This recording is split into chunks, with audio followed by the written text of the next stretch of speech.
parler beaucoup, manger l'argent, voyager beaucoup seulement, mais travailler beaucoup, créer des choses, emploi des jeunes, non, non, non. Les dirigeants africains, les dirigeants sont comme ça. Les grandes gueules. Merci de votre fidélité, merci et bienvenue si c'est maintenant que vous nous rejoignez sur Radio Espace, sur Espace TV. Nous sommes ensemble jusqu'au port de 11h, vous aider à mieux comprendre l'actualité, évidemment c'est le but qu'on s'est fixé à travers cette émission, les GG chez vous. Mesdames et messieurs, plusieurs possibilités évidemment s'offrent à vous pour interagir sur nos sujets. Soit vous partez sur Twitter, ce qu'on vous recommande d'ailleurs fortement, le hashtag Espace GG, sinon le numéro de téléphone qui s'affiche juste en bas de l'écran, soit c'est le 00224 657 39 13 13.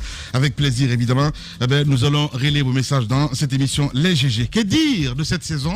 Nous allons partir avec Franck pour la présentation de l'équipe des GG.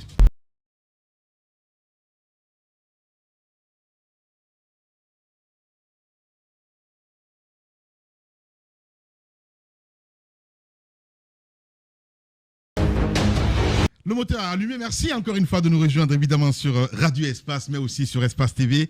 Bonjour El Chocolaté, bienvenue Moussa Moïse. Bonjour Lamine, bonjour à tous. Très heureux de vous retrouver, surtout de retrouver mes collègues. Ouais. Voilà, et surtout les auditeurs, les téléspectateurs. Ouais. Les vacances finies. Ouais. Nous avons repris un peu plus tôt que prévu. Évidemment. Hier, on t'a vu sur le terrain. On en parlera dans un instant, évidemment. El Chocolaté qui devient carrément un militaire à la fin du compte. Bonjour, Madame Yolo, bienvenue. Bonjour, Lamine. Vous n'avez pas remarqué, il a perdu du poids. C'est vrai. Son ventre est parti. C'est vrai. Moi, j'ai perdu 5 kilos. Ah oui. Ouais. Je ne sais pas ce qui s'est passé. Donnez-nous les astuces. Le sport, madame. On va se mettre à la tâche. Bonjour, Lamine. Bonjour à tous.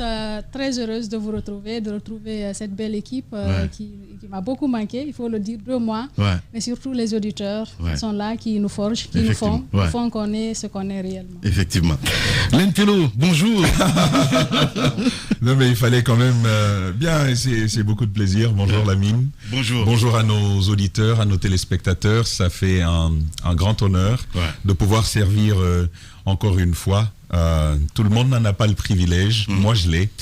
Et je dis merci. Merci. Allez, Ahmed Kourouma, bonjour. Bonjour, quelle rentrée. Bienvenue. Merci, quelle rentrée. C'est chaud. C'est chaud. C'est une rentrée chaude. Bien. Les vacances, ça s'est bien passé, Ahmed? Je t'ai vu du côté de Paris. Oui. Et puis moi, j'étais dans la belle ville de Saint-Tropez. J'étais bronzé, me reposer. Loin de toute cette bêtise guinéenne. Voilà. Ça m'a fait du bien. Tu n'avais pas besoin de bronzer. Un peu, tu sais. Tu noircissais. Non, j'ai noirci, mais tu sais, il y a ce qu'on appelle la vitamine D que le soleil t'apporte. Forcément, et ça nourrit les neurones. Bien. Donc, je pense que beaucoup de Guinéens devraient en prendre d'ailleurs. Le gendre idéal, bonjour. Bonjour Jacques. Ah oui. Bonjour. Bonjour, merci beaucoup. Bienvenue Jacques. Il ne faut pas encourager des mamans à marier. Déjà marié. C'est vrai qu'il a une belle gueule quand même.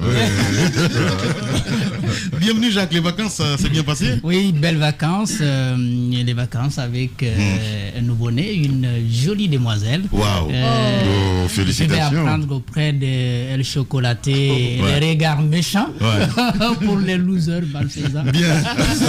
Qui passeraient par là. C'est Papa Bonheur lui, hein. Voilà. Il faut le Comment il s'appelle? Papa Bonheur. Moussa Moïse là. Bien. Comment il s'appelle? Bonjour Antoine Kourouma. Bonjour Lamine, bonjour. Bienvenue. Très heureux de vous retrouver. Et moi aussi, hein, Antoine avec un nouveau look. Ah ouais. Eh ben oui. Nouvelle saison, nouveau style. Ouais. Comment ça va, les vacances, ça s'est bien passé mon cher Antoine? Oui, ça s'est très bien passé. On a passé beaucoup de temps à la rédaction. Et c'est vrai qu'on a pris du temps à soi-même se donner du temps pour être là en forme. Et on revient avec un nouveau tonus et on espère pouvoir tenir jusqu'au bout. Et voilà donc, bonne arrivée à tous et je suis très heureux d'être là. Merci beaucoup, Antoine Kourouma, évidemment. Que les hostilités commencent. Les grandes gueules. Tout sur les dessous de l'actu. Ici, l'actu rime avec liberté de ton sur Radio Espace. Tous les matins sur Radio Espace, mais aussi sur Espace TV. Hier, le président Condé, président de la République, donc, a été déposé. Le comité national de redressement et de développement a pris donc le pouvoir au terme d'une offensive intervenue sur de longues heures au cœur de la capitale guinéenne. Il est temps pour nous de s'asseoir, d'écrire une constitution qui est adaptée à nos réalités, capable donc de régler nos problèmes, a déclaré hier le colonel Mamadi Doumbouya, commandant du groupe de forces spéciales, désormais l'homme fort de Conakry. Depuis, l'actualité connaît un balai de réactions qui partent de la CEDEAO à l'ONU pour condamner donc la tentative de putsch, préserver l'intégrité physique d'Alpha Condé et exiger donc un retour à l'ordre constitutionnel.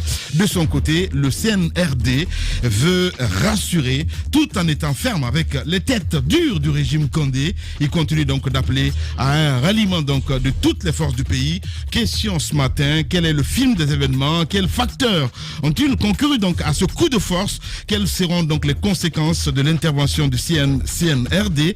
Comment y réagissent donc les acteurs de la vie publique nationale? Nous allons avoir des intervenants ce matin, évidemment, en direct par téléphone avec nous. Le docteur Ousmane Kaba, président du PADES, qui va intervenir.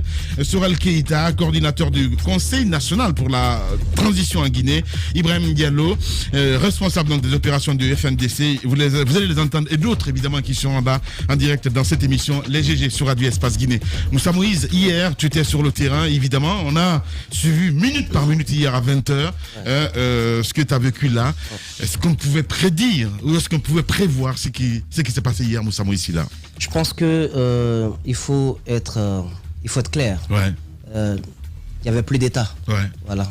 Tout était presque bloqué. Vous sentiez une sorte de malaise dans la gouvernance de tous les jours. Ouais. Malaise entre les différents segments du pouvoir.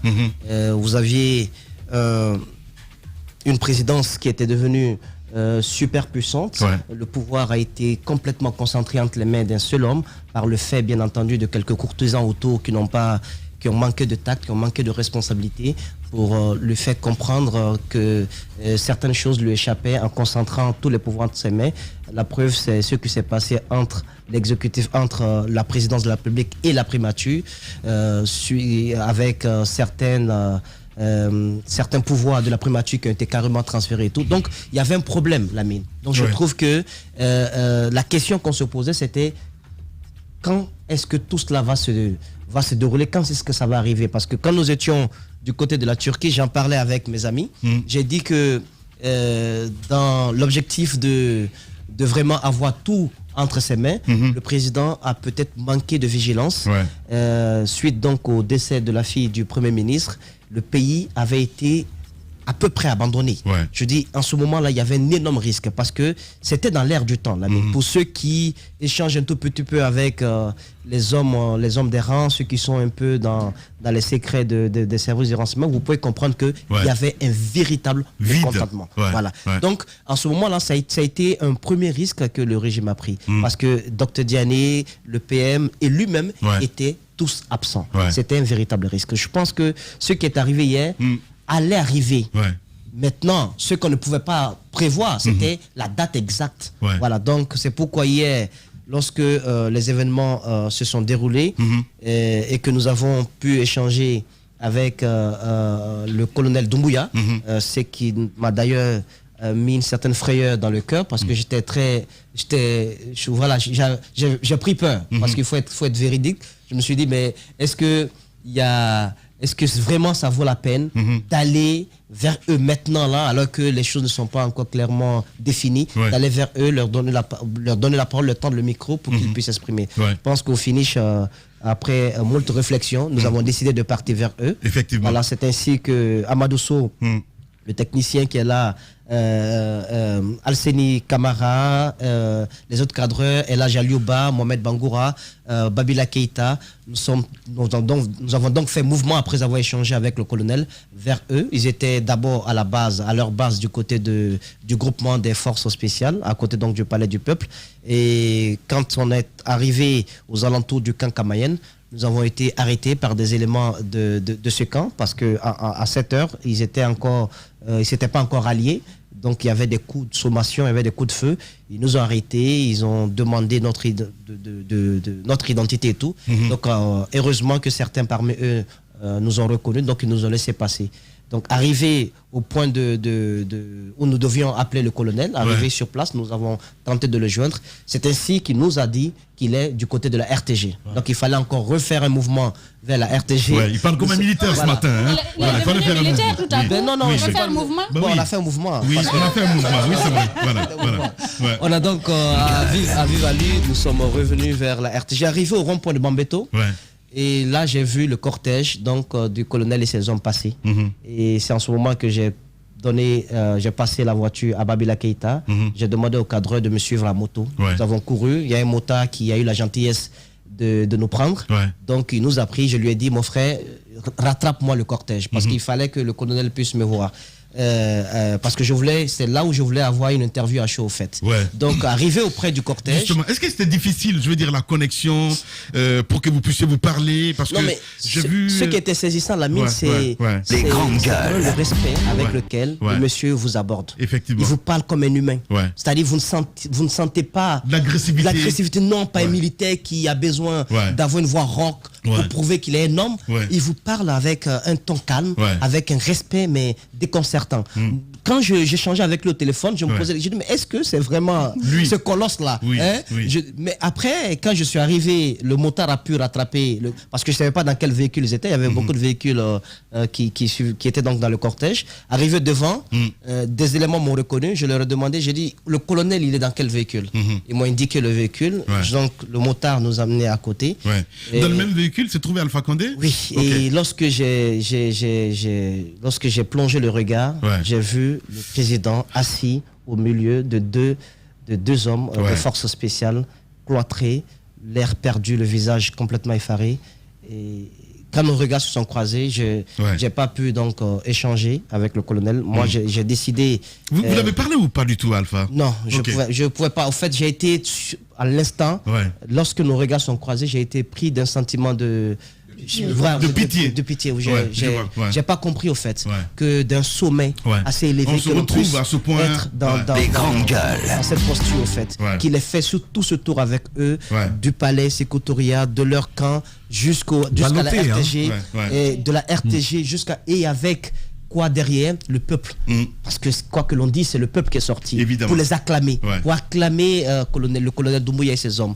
Donc qui a suivi le cortège jusqu'au niveau de... Donc après avoir croisé ce regard, j'ai pas pu donc échanger avec le colonel. J'ai décidé de suivre le cortège. C'est ainsi que nous avons suivi le cortège, mais jusqu'au niveau, vous imaginez la casse qu'on estime être l'un des fiefs du régime et tout. Il y a des quartiers quand même qu'on estime être des fiefs du régime, mais partout là-bas, des citoyens, des civils sont sortis pour acclamer le colonel Doumbouya et ses hommes. Donc nous avons pu passer à la casse, continuer jusqu'à Moussodougou. Et là-bas, encore une fois, il y a eu des tirs de sommation venant du côté du camp Kamayenne. Je pense que on a pu quand même passer parce qu'après, les autres éléments sont restés tout calmes. Ils n'ont pas du tout riposté.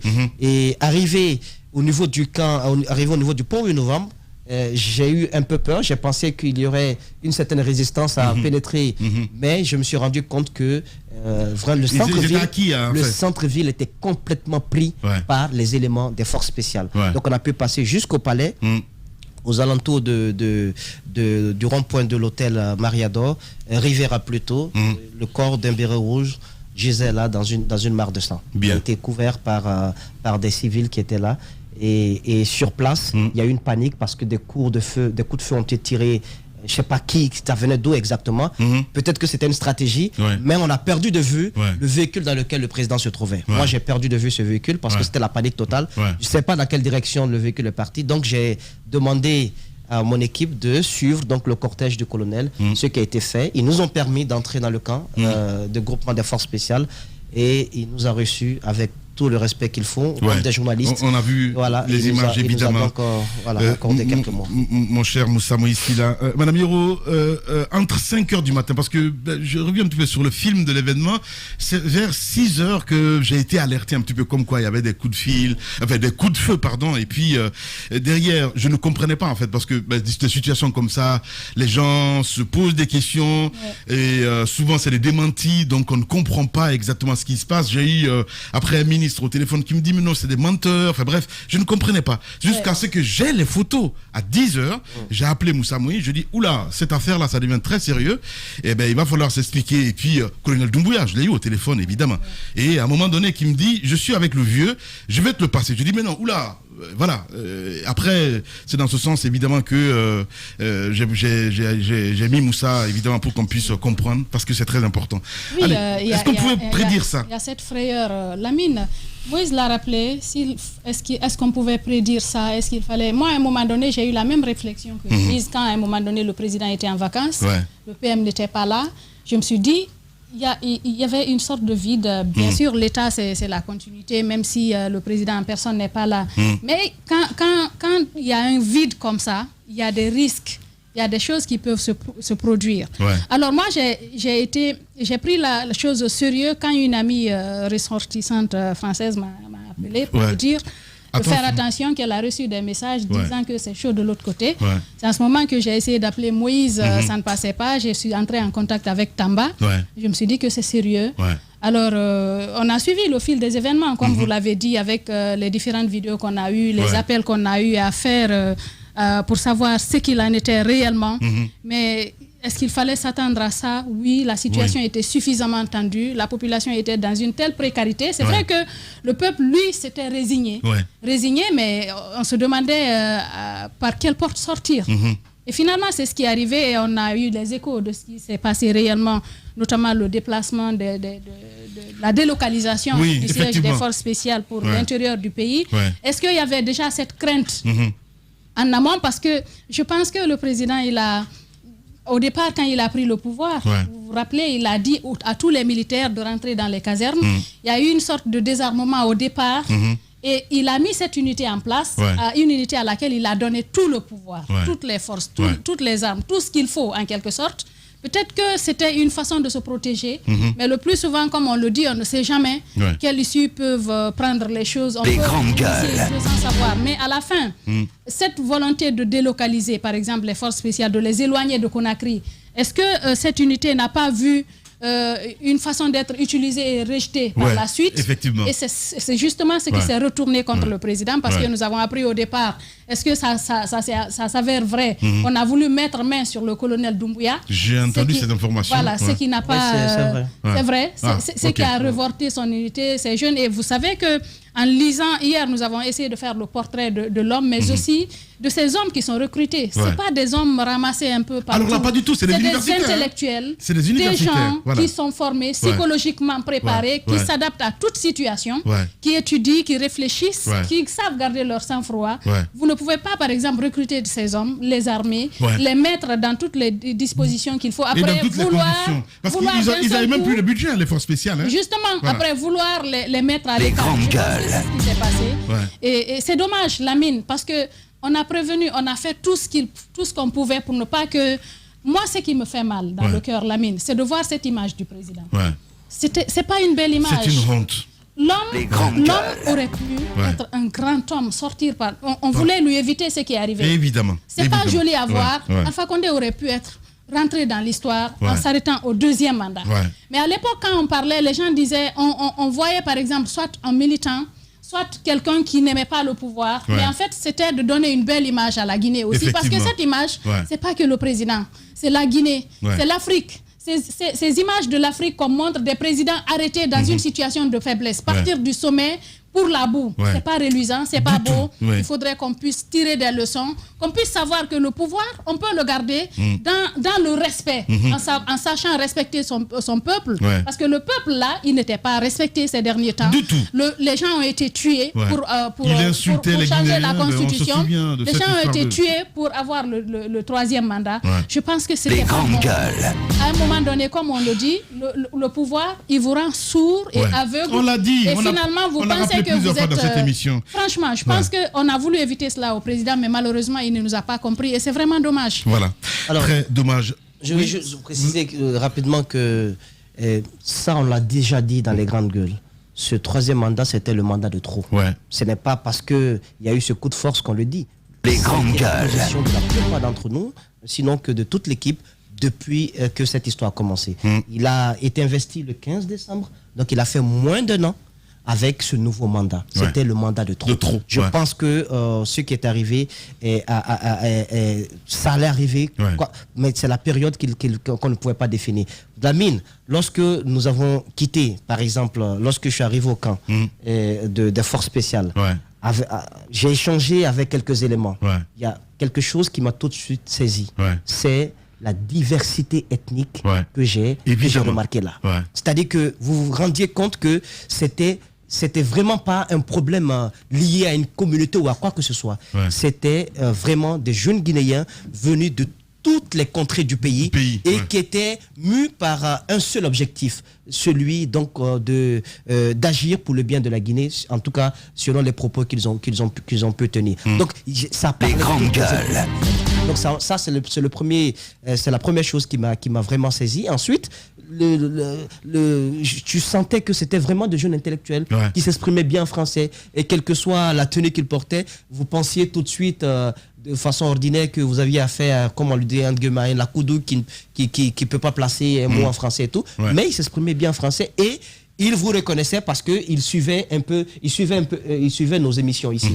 Donc, c'était vraiment assez saisissant. Je me suis rendu compte que c'était pas qu'une opération de force, des forces spéciales, mais c'était plutôt une opération qui avait ses tentacules un peu dans tous les corps d'armée. Parce que quand il s'agit d'une telle opération, une seule unité ne peut pas agir sans, bien entendu, le soutien des autres corps d'armée. Ça a été le cas puisque nous avons pu voir des policiers rallier la zone, des gendarmes rallier la zone, des personnages dont je ne peux pas donner l'identité pour l'instant, qui sont venus là. Donc je me suis rendu compte que c'était plus profond, comme l'a dit l'autre. Les coups de force de ce genre se préparent en secret, évidemment. Mais les minutes qui suivent dans leur application vont très très vite. Voilà, les carottes sont cuites. Pour ton certain, évidemment, c'est la même question que je pose, mon cher Tamba. La question, elle est pertinente, Lamine, ce matin. Moi, ma réponse, c'est de dire, ce qui est arrivé est logique. C'est carrément logique. Pour une série de raisons sur lesquelles je vais revenir, certainement sur deux raisons. Mais j'ai envie quand même de rappeler ce très beau proverbe Peul qui dit que si l'arbre savait ce que lui réservait la hache, il ne lui aurait pas fourni le manche. Ça c'est la grande leçon de cette situation. Pour se protéger, pour se maintenir et asseoir son étau sur la population guinéenne, le président de la République se dit « J'ai besoin de renforcer mon pouvoir en me dotant d'une unité d'intervention d'élite, non plus seulement pour préserver l'intégrité du territoire guinéen, mais pour asseoir mon pouvoir. » Et donc finalement, ce sont les mêmes qui finissent par avoir raison de lui. Les grandes gueules. Pour deux raisons, je disais que c'était logique. Ce qui est arrivé est logique, même s'il est difficile de dire oui, on savait que ça allait arriver. On ne savait pas quand ça devrait arriver. On ne savait pas sous quelle forme est-ce que les choses s'enchaîneraient. Mais logiquement, on aurait pu envisager une telle possibilité. D'ailleurs, nous tous ici, d'une certaine façon, on a pu entrevoir cela arriver. Lamine, l'être humain, c'est deux choses. La première, c'est sa dignité. La deuxième chose importante, c'est son ventre. On nous en a privés sous ces derniers mois. Sur la dignité, combien de dizaines de Guinéens sont tombés sur le chemin de ce troisième mandat? Sur la dignité, combien ont dû être emprisonnés? Parfois, réifié, chosifié, déshumanisé, totalement déshonoré, humilié. Combien ont dû l'être sur le chemin du 3e mandat? La dignité, c'est cela. La dignité, c'est lorsqu'on prive des Guinéens, de la société civile, des partis politiques. Parlant de société civile, je parle aussi de nous, les journalistes, qu'on a tenté à plusieurs reprises de museler. Quand on a voulu faire taire tout le monde, quand on prive un être humain de son droit à dire qu'il souffre, parce que ceci est interdit. Évidemment. Il n'y avait pas de manifestation. On était en plein temps, la dictature. Hein. Les avocats, même les avocats ont payé, les journalistes ont payé, activistes de la société civile, leaders politiques. En fait, on a privé les Guinéens de leur droit de pouvoir dire « je ne suis pas d'accord ». On nous a privés de cela. Un autre facteur de notre dignité qui nous a été retiré. Quand vous privez les êtres humains de leur dignité, à un certain moment, ils vont réagir. Parce que l'être humain est un être de dignité. Évidemment. Sans parler des abus, d'autres abus physiques, parfois qu'on a pu obtenir. Deuxième aspect de ma réflexion, ce dont on a pu nous priver, c'est le ventre. Lamine, vous êtes dans un contexte où on a dit, enfin, c'est d'estimation de nos économistes, c'est pas vraiment quelque chose que j'ai pu analyser, sur lequel je me suis assis, mais ils disent que ce 3e mandat nous aura coûté un peu plus de 2000 milliards. Un peu plus de 2000 milliards. Un État déjà brinque-ballant au niveau économique, qui se permet de telles dépenses, qui refuse tout partenaire, sachant bien entendu qu'aucun partenaire ne viendrait financer une telle élection. On va puiser au Trésor, on va puiser dans les caisses de l'État, des caisses qui sont déjà totalement vides, qui finissent par s'affaisser. Le 3e mandat, il arrive, il faut se redonner une santé, il faut revivre. Que fait l'État guinéen à ce moment-là? Il va se dire, eh bien, ce qu'il faut, c'est trouver des mécanismes, des voies pour renflouer les caisses de l'État. On commence par nous dire, vous les importateurs de véhicules, voici ce que vous paierez désormais. On dit, sur les plaques de voitures, les anciennes ne sont plus les bonnes. Allons aux nouvelles. Et voici désormais, ce qui vous coûtait 750 000, vous revient à coûter 3 millions de francs guinéens. Et on va plus loin. Le permis de conduire, tout ce qui a changé, on va à la biométrie, mais aujourd'hui, le permis de conduire vous revient à 1 million, 1,5 million. Tout ceci est aggravé pour la simple raison qu'il faut renflouer les caisses de l'État. Mais ça ne suffit pas, Lamine. On rehausse le prix du carburant pour se faire de bonnes marges sur le litre du carburant. Les grandes gueules. En ignorant tout bonnement que ceci aura un impact sur le quotidien des Guinéens. Et on ne s'arrête pas là. Ça ne suffit pas. On va jusqu'à couper 5% au salaire du fonctionnaire guinéen. Je rappelais hier que le salaire d'un fonctionnaire guinéen, le SMIC, c'est pas le salaire du fonctionnaire guinéen, mais le SMIC en Guinée, il est de 440 000 francs guinéens. Je vais vous dire, c'est 20 000 francs CFA, et d'ailleurs les Ivoiriens s'en moquaient hier encore. 20 000 francs CFA. Sur ça, on vous dit, écoutez, la vie devient de plus en plus chère. Et on ne veut pas entendre la voix des Guinéens qui disent, c'est trop pour nous. On ne se reconnaît plus dans cette gouvernance qui ne nous prend pas en compte.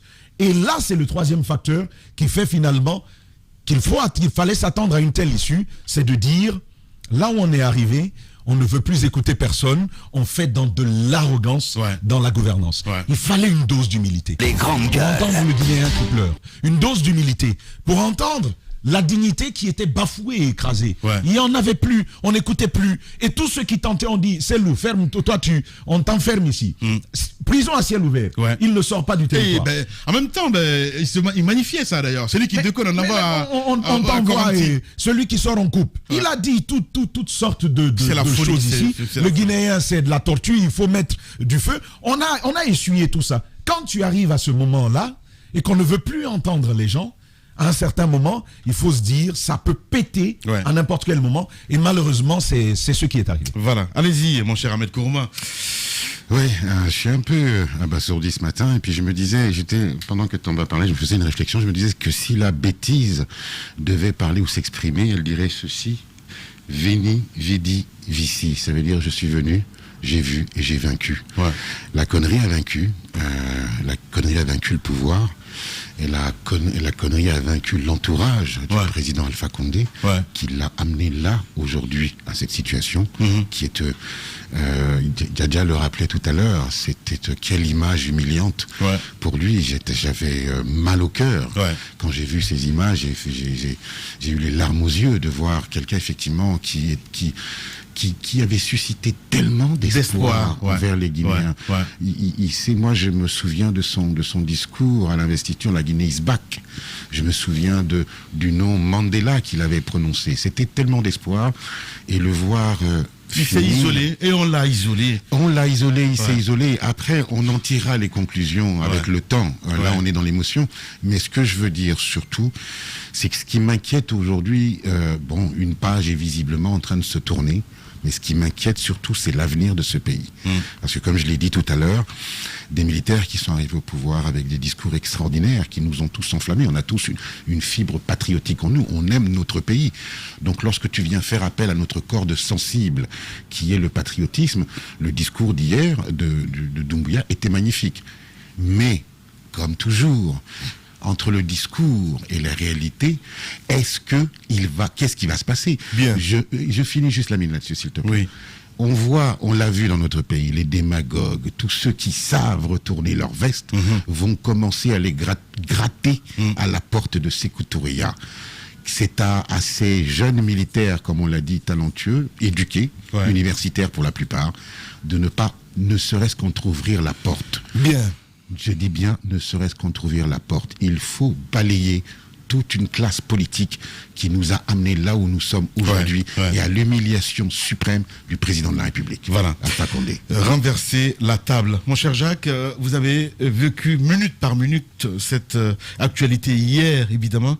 C'est la même question que j'ai envie de poser. Peut-on prévoir ce qui s'est passé hier, mon cher Jacques Léo Aleno?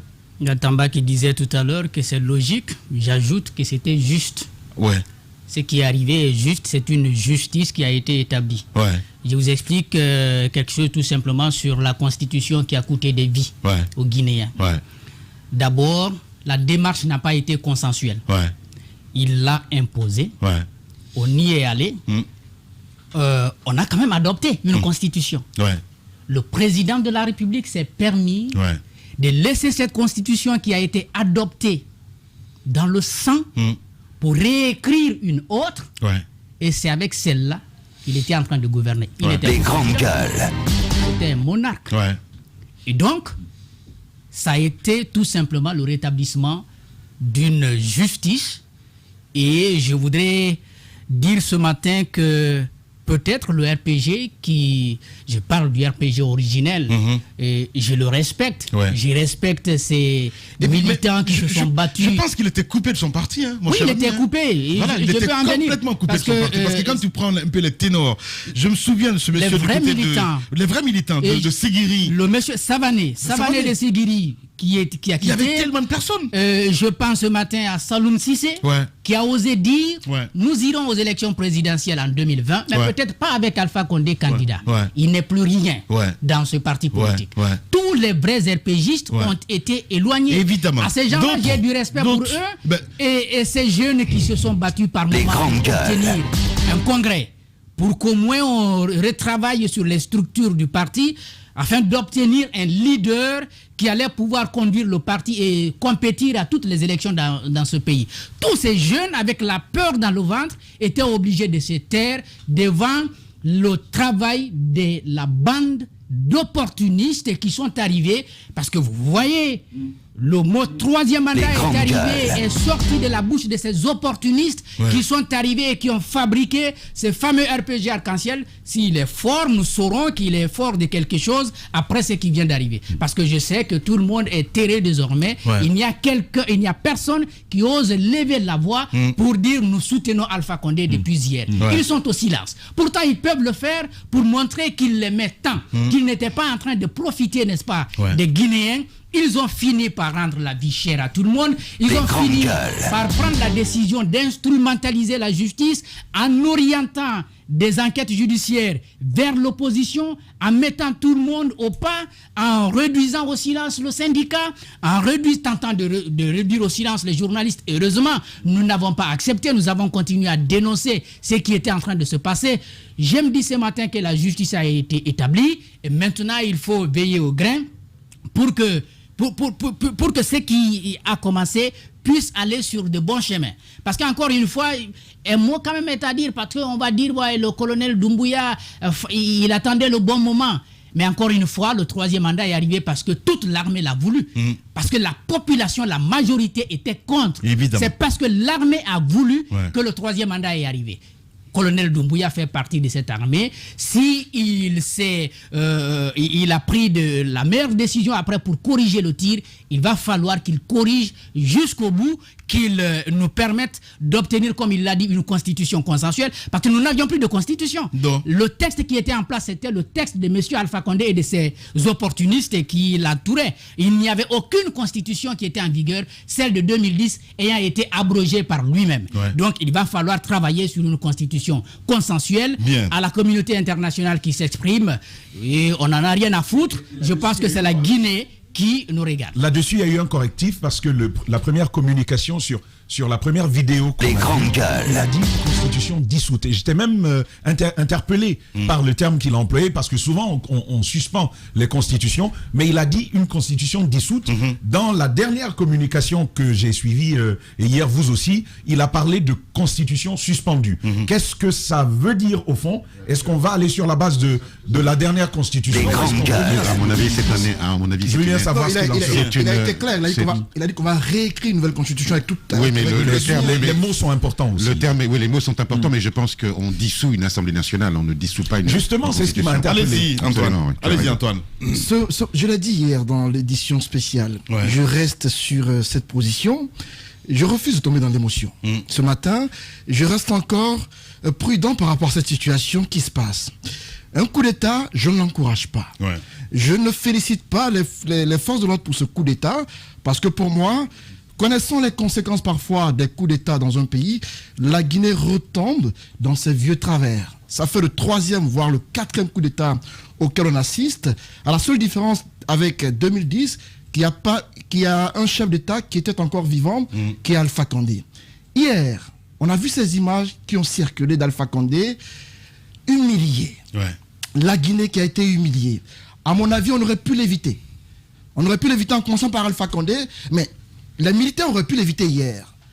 À quoi ça sert de montrer un chef d'État, chemise décolletée, avec un regard aussi effrayant comme on l'a vu hier? À mon avis, on aurait pu arranger son mode vestimentaire. On aurait pu tout de même, pour le montrer en image, bien... Attendez que je finisse, Moussa Moïse. Attendez que je finisse. On aurait pu le porter une belle veste, avec un beau soulier. Pendant que tu y es. D'accord. On aurait pu le faire, mais j'ai vu, avec un bon j'ai vu une bagoïsation de la situation guinéenne. Attendez que je finisse. Attendez que je finisse. Attendez, chacun est son temps de parole. Attendez que je finisse. Chacun est son temps de parole. On a assisté. C'est un peu trop tôt. Pas du tout. Attendez, c'est mon point de vue. Il finit. Vas-y. C'est mon point de vue. Vas-y, Antoine. On a assisté hier à une bagoïsation de la situation guinéenne. Ça m'a rappelé le cas Gbagbo, où des rebelles ont présenté un chef d'État de la façon la plus humiliante. Mais derrière, après tout ce qui s'est passé, Gbagbo est revenu. Ce n'est pas que Alpha Condé, on l'a tous dit, il a créé les conditions de ce coup d'État. Tout était planifié pour que cela arrive. Mais à mon avis, entre Guinéens, il avait déjà capitulé. On a déjà mis la main sur lui. On aurait pu éviter de le présenter ici à la face du monde. Si la volonté n'était pas de l'humilier. Parce que les militaires, avec toute la force qu'ils avaient hier, la force militaire, tout l'arsenal qu'ils avaient hier, on aurait pu le présenter autrement à la face du monde pour dire, on a mis la main sur Alpha Condé. Vous avez deux situations sous la main. Soit on le présente en image bien paré, ou soit on refuse carrément de le présenter en image, une façon de préserver un peu son image. Mais à mon avis, tel que j'ai vu Alpha Condé hier, sincèrement, je ne l'ai pas reconnu. C'est pourquoi ce matin, je pensais que je rêvais encore. Je me suis demandé, est-ce qu'on est encore en Guinée? Alpha Condé n'est pas président dans ce pays. J'étais surpris de le constater ainsi, mais je me dis, c'est le serpent qu'on a nourri qui a fini par nous avaler. Alpha Condé a créé toutes les conditions. Il s'est mis sur le dos pratiquement tout le monde. Hier, on l'a rappelé dans l'édition spéciale, il s'est mis sur le dos les politiques. Il s'est mis sur le dos des cadres de son propre parti politique et même des ministres qui n'osaient plus prendre la parole. À mon avis, la situation dans laquelle nous étions était trop compliquée. La crise sanitaire étant là, la crise économique, on avait l'impression d'assister à un pays où il y a une seule personne qui gouverne et sans lui rien ne peut se faire. Et donc, le discours hier de Doumbouya est salutaire, c'est un beau discours, mais j'attends la matérialisation. Bien. On a été habitué à cela avec Guy Robert en Côte d'Ivoire, on l'a vu avec Dadis Camara en 2010, Doumbouya qui vient en Guinée en 2021, les Guinéens applaudissent.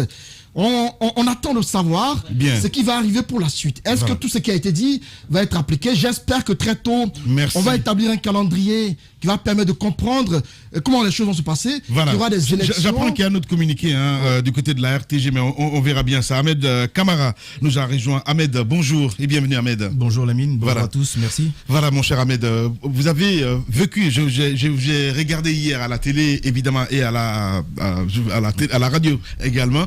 Est-ce qu'on pouvait prédire ça, mon cher Ahmed? Je l'ai dit hier, on pouvait bien évidemment prédire.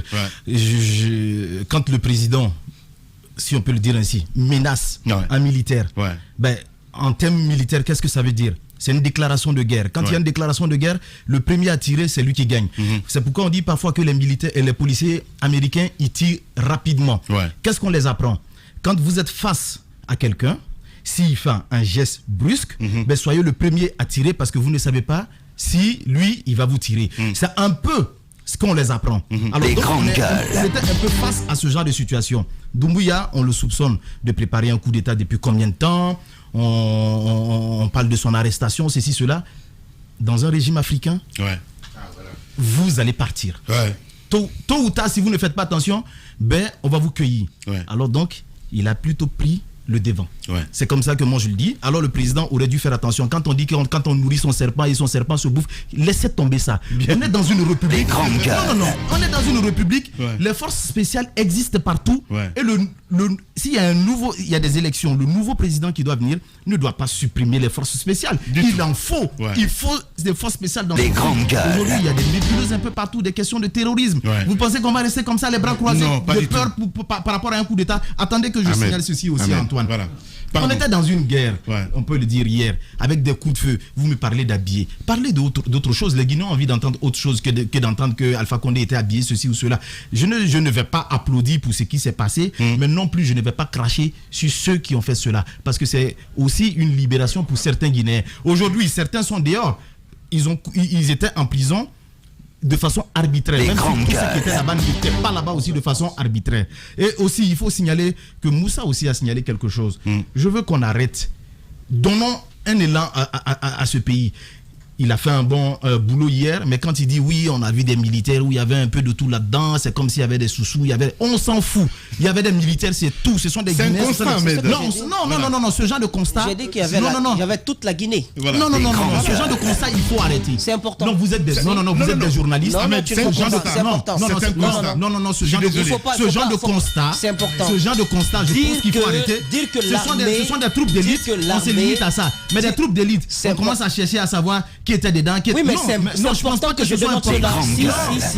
Non. Lorsqu'il y a une symbiose, lorsqu'il y a une diversité ethnique, il faut le dire. Non. C'est important parce que dans ce pays, on ne peut pas fuir nos besoin de militaires, la Guinée a besoin de citoyens guinéens, c'est tout. Dans ce pays, moi je souhaite quand même qu'on relève ceci. Le colonel Doumbouya et ses hommes ont démontré hier. C'est bien dit, et ces hommes. Non, on démontrait hier. C'est bien dit. On démontrait hier qu'ils n'étaient pas à la solde d'un quelconque parti politique, d'une quelconque communauté. Vous comprenez? Alors, si on fait ce constat sur le terrain, c'est important de le relever pour dire que c'est la Guinée qui a agi hier. Vous comprenez? Je finis, s'il te plaît. Alors, vous avez quand même un État qui n'existait presque pas. Lorsque dans un pays, vous avez le président de la République qui tord le cours à la Constitution, qui fait fi de toutes les règles démocratiques, qui, par le truchement d'un processus électoral complètement biaisé, se cramponne au pouvoir, qui quand même, attends s'il te plaît, qui fait taire toutes les voix discordantes. C'est injuste, là. Qui, quand même, qui traitent toutes les voix discordantes. Oui, mais c'est moi qui étais sur le terrain, tu t'étais. Alors, c'est moi qui étais sur le terrain, tu me laisses parler. Vous comprenez? Donc, vous aurez, il fallait hier. Il tord le cou donc au processus électoral. Il se maintient au pouvoir. Il bâillonne complètement tous ceux qui parlent. Lorsque dans un tel contexte où l'État est déliqué, ça, l'État n'existe pas, des fils du pays, parce que ce ne sont pas des extraterrestres, les forces spéciales, des fils du pays décident de prendre le destin à main et ils ramènent l'ordre en demandant au peuple de se réunir et de parler d'une seule et même voix. Est-ce qu'on peut parler d'un coup d'État? Ce n'est pas un coup d'État.